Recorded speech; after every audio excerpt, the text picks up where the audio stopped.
High नमस्ते everyone. आज तपाईहरुलाई चाहिँ हामी इन्डोर प्लान्ट कलेक्सन देखाउँदैछौँ है। माफ गर्नु होला, आज यो ठुलो डिभाइसले खिचेको भएर मैले राम्रोसँगले खिच्न सकेको छुइनँ। सो अलिअलि यो चाहिँ नर्सरीको नै हो हैन।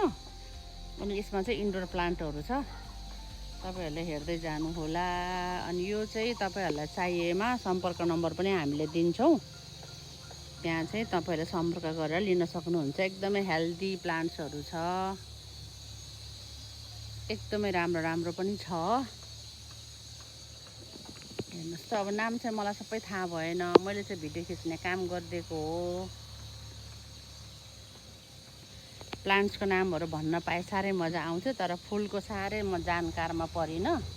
तर प्लान्ट्स चाहिँ एकदमै हेल्दी हेल्दी छ।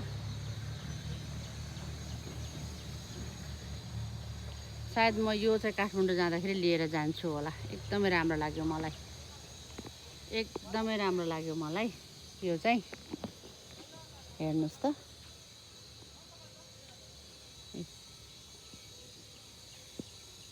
असाध्यै हेल्दी प्लान्ट्सहरु छ। अनि कलेक्सन पनि राम्रो छ।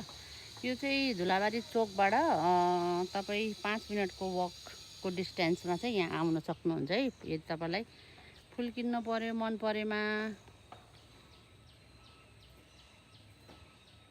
एकदम नजिकबाट पनि म खिचेर देखाउँदैछु।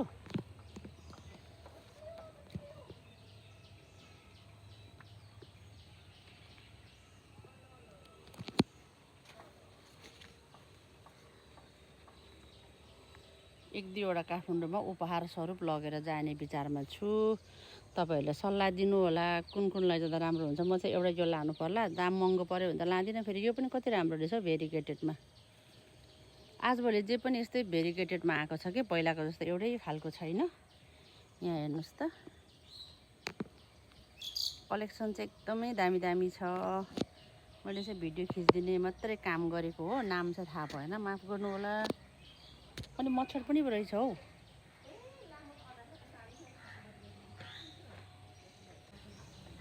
अनि अर्किडहरु चाहिँ अर्को दिन खिच्छु, आज चाहिँ म इन्डोर प्लान्ट मात्रै खिच्दैछु है।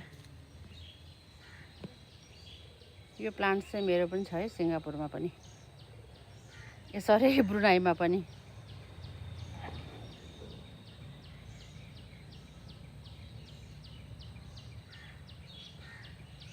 यो चाहिँ दुईटा टनलमा उता पनि छ। यो चाहिँ यो टनल, एउटा टनल भित्रको आज, अर्कोको भोलि खिच्छु ल। अनि अघि चाहिँ मैले एउटा रोको खिच्यो भने यता म अर्को रोतिर जाँदैछु। यहाँ हेर्नुस् त, तपाईहरुलाई किन्न आउनु पर्यो पनि नजिकै छ। धुलाबारी चोकबाट चाहिँ 5 मिनटको वकिङ डिस्टेन्स। अनि सफारीमा आउनु भयो भने झन् छिटो आइपुग्छ। कस्तो हेल्दी, कस्तो राम्रो होला यो त।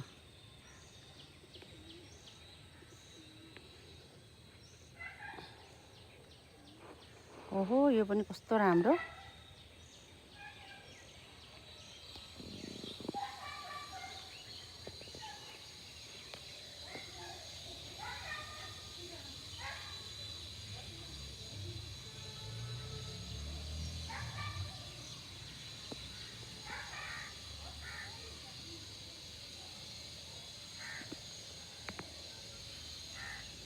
अब यतातिर जाँदैछु है म।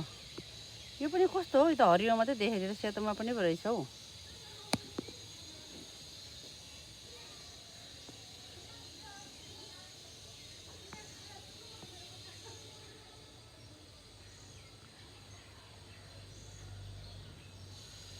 नाम चाहिँ कुनै पनि थाहा भएन मलाई चाहिँ है।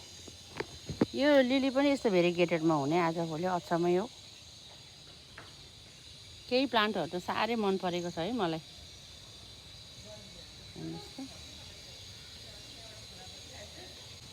दुई तीनवटा रो गरेर राखेकी रहेछन्। यो एउटा भयो, यो एउटा भयो। अब एउटा लास्टको रो पनि खिचिहालौँ।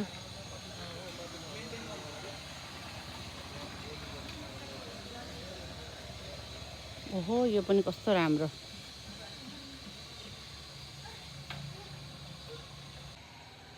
अनि यो इन्डोर प्लान्टको चाहिँ यो टनेल छ। मलाई त सानो ठुलो नि बनाउन आने, अरूको डिभाइस त कहाँ चलाउन आउँछ र। बेबी यता आऊ, पुच्के यता आऊ,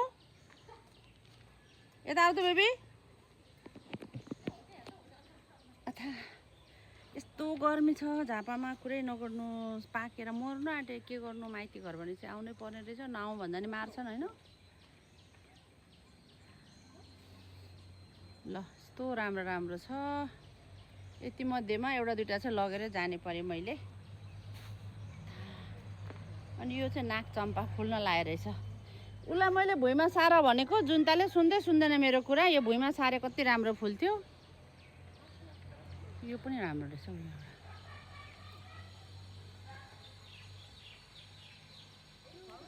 ल आजको भिडियो चाहिँ हाम्रो यतिको छोटो। ल फेरि खिचौँला, फेरि बनाउँला। चियाई मरिचको बोट जहिले फोन गर्नुभयो भने म बोल्छु। मधेसमा यस्तरी फल्छ नि त मरिच। हेर्नु त कति अग्लो नरिवलको बोट छ। मरिचको बोटी मरिच फल्दै पनि छ। यो सानो छ नि, देख्नुभयो मरिच फलेको। सबै कुरा छ। अनि प्यासन फ्रुटको पनि यो लहरे आँप भन्थ्यौँ हामी। लहरे आँप